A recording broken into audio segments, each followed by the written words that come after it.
Mga kaalagad ulam natin for today ay magluluto tayo ng fried chicken. Ipapainit na tayo ng mantika sa kawali at ilalagay natin isa-isa ang breaded chicken. Ayan, inilalagay na natin isa-isa.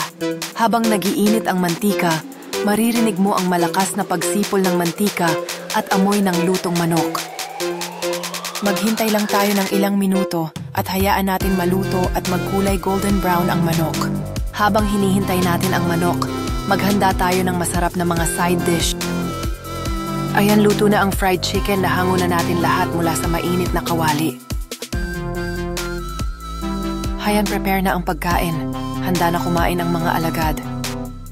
Isang espesyal na pagbati ng maligayang ika-11 kaarawan kay Chuchay. Kain na po kayo. Kakain na rin kami.